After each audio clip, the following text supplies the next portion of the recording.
வரலாற்றை பற்றி தான் பேசுவார்கள். ஆனால் பெண்களின் பங்களிப்பின்றி வீட்டிலோ நாட்டிலோ நல்ல வளர்ச்சியோ மாற்றமோ உண்டாகாது. அத்தகைய பெருமை மிக்க பெண்களின் வாழ்க்கை வரலாற்றை பற்றி தான் நான் பேச வந்துள்ளேன். பெண்கள் பிறப்பு முதல் இறப்பு வரை அவர்களுக்காக வாழாமல் குடும்பத்தில் உள்ள அனைவருக்காகவும் வாழ்கின்றனர். முதலில் தந்தைக்காகவும், பின் கணவனுக்காகவும், இறுதியில் குழந்தைகளுக்காகவும் வாழ்கின்றனர். எங்கும் சுதந்திரம் என்பதே பேச்சு, நாம் எல்லோரும் சமம் என்பது உறுதியாச்சு என்ற வாசகம் எந்த அளவு உண்மை, இதை நாம் கடைபிடிப்பதுண்டா? உங்கள் வீட்டில் ஒரு குழந்தை பிறந்தால் அந்த குழந்தையை கையில் வாங்குவதற்கு முன் குழந்தை ஆணா பெண்ணா என்பதுதான் முதல் கேள்வியாக இருக்குமே தவிர அந்த குழந்தையை பெற்ற தாய் எப்படி இருக்கிறாள் என்று யாரும் கேட்பதில்லை. உங்கள் வீட்டில் எந்த குழந்தை பிறந்தாலும் ஏற்றுக்கொள்கிறீர்களா?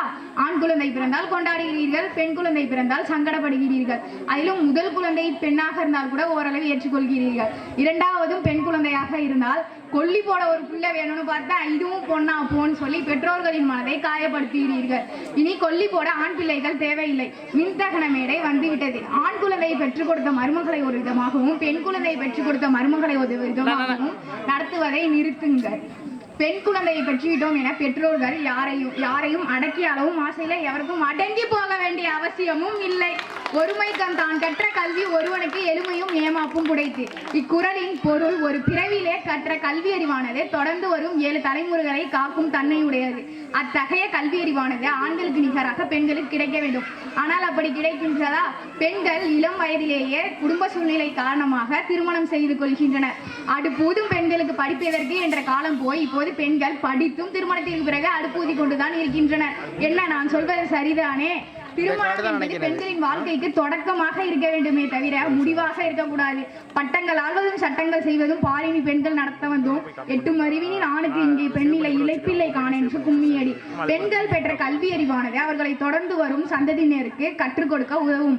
ஆனால் ஆண்கள் பெற்ற கல்வி அறிவானது அவர்களுக்கு மட்டுமே உதவும். இதற்கு எடுத்துக்காட்டாக நம்மில் எத்தனை பேருக்கு அப்பாக்கள் படிக்க உதவுகின்றனர்? பணத்தால் உதவினால் கூட அருகில் இருந்து உதவுவதில்லை. அம்மாக்கள் தான் நம் படிப்பில் அக்கறை காட்டுவார்கள். இதற்கு எடுத்துக்காட்டாக, அம்மா நான் பேச்சு போட்டியில கலந்துருக்கேன் அப்படின்னா இதை பேசி நல்லா இருக்கும், பிரைஸ் கிடைக்கும் அப்படிங்குவாங்க. அதே மாதிரி என்ன படிச்ச, இது மாதிரிலாம் படி ஈஸியா இருக்கும் அப்படின்னு நம்ம படிப்புல அக்கறை காட்டுறது நம்ம அம்மாக்கள் தான். இதற்கு பாரதியார் அப்பொழுதே இதை கணித்து கூறியுள்ளார். சரித்திரங்களோடு சாதனை படைக்க கடவுள்களால் படைக்கப்பட்ட கற்பக விருட்சம் தான் பெண்கள். நாம் எப்படி விருட்சத்திற்கு தொடர்ந்து தண்ணீரை தருகிறோமோ அதே போல் பெண்களுக்கு தொடர்ந்து கல்வி அறிவினை தர வேண்டும். பெண்கள் ஆண்களுக்கு நிகராக பெற்றோர்களை பார்த்து கொள்ள ஆசைப்படுகின்றனர். ஆண்களை சுற்றி பல பருவங்களிலும் உருவங்களிலும் பெண்கள் வலம் வருகின்றனர். அன்பை பொழியும் அன்னையாகவும், அக்கறை அறிவை பெருக்கும் ஆசிரியையாகவும், அக்கறை செலுத்தும் சகோதரியாகவும், தோளுமையை காட்டும் தோழியாகவும், மனதில் கரைந்துவிட்ட மனைவியாகவும், மகிழ்ச்சியை இறைக்கும் மகளாகவும், தந்தையான பின்பும் குழந்தையாய் பார்க்கும் பாட்டி என ஆண்களை சுற்றி பல பருவங்களில் பெண்கள் வலம் வருகின்றனர். எனவே ஆண் சமுதாயம் பெண்களின் வளர்ச்சிக்கு தடையின்றி உறுதுணையாகவும், பாதுகாப்பாகவும், வழிகாட்டியாகவும் துணை நிற்க வேண்டும். அது உங்கள் வீட்டு பெண் குழந்தைகளுக்கு மட்டுமல்ல, எல்லா பெண்களுக்கும் பாதுகாப்பாகவும் வழிகாட்டியாகவும் துணை நிற்க வேண்டும். ஒரு ஆணின் வெற்றிக்கு பின்னாடி பெண் இருக்கிறாள் என்பது போல ஒரு பெண்ணின் வெற்றிக்கு பின்னாடி ஆண் இருக்கிறான் என்று இந்த சமுதாயம் கூற வேண்டும் என கூறிக்கொண்டு உங்களிடமிருந்து விடைபெறுகிறேன். நன்றி, வணக்கம். அவர்களுக்கு நன்றி. பெண்களுடைய முக்கியத்துவம் சொல்லியிருக்காங்க. 8:30 எத்தனை மணிக்கு முடியும்? அடுத்ததாக நன்றிமா சக்தி. பெண்களுடைய என்னைக்குமே பெண்களுடைய தியாகம் நான் பல மேடைகளை சொல்லுவேன். பெண்களுடைய தியாகம் தெரியவே தெரியாது. பெண்களுடைய எங்கமா தெரியும், வீட்டில் சொல்லுவாங்க உன்னை பெக்க நான் 10 மாதம் கஷ்டப்பட்டனே அப்படின்னு சொல்லி தான் சொல்லுவாங்க. ஆனால் உண்மையிலேயே அவங்களுடைய வழிகள் ரொம்ப கஷ்டமானது தான். பெண்ணின் துறையை பேசி நம்முடைய சக்திக்கு நன்றி. அடுத்ததாக கவி அரசன்.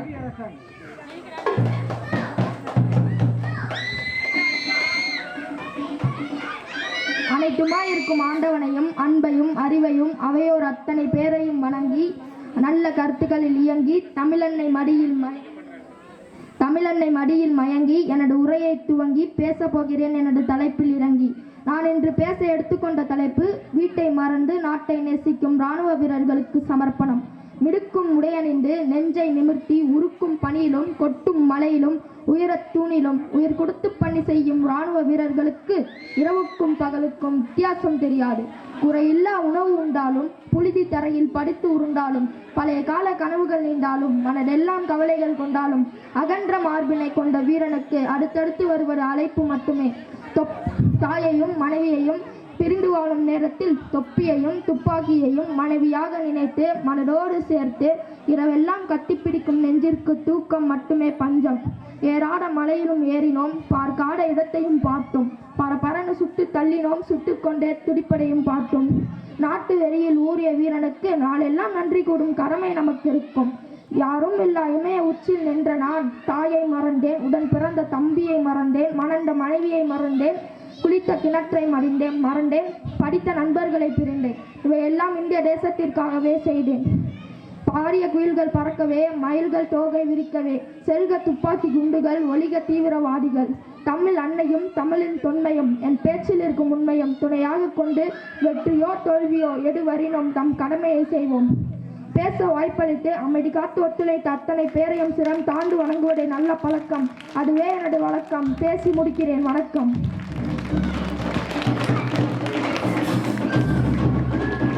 ராணுவம் பற்றி அற்புதமாக பேசிய கவியரசன் அவர்களுக்கு நன்றி. நல்லா டைமிங்காக ரைமிங்காக பேசியிருக்காங்க.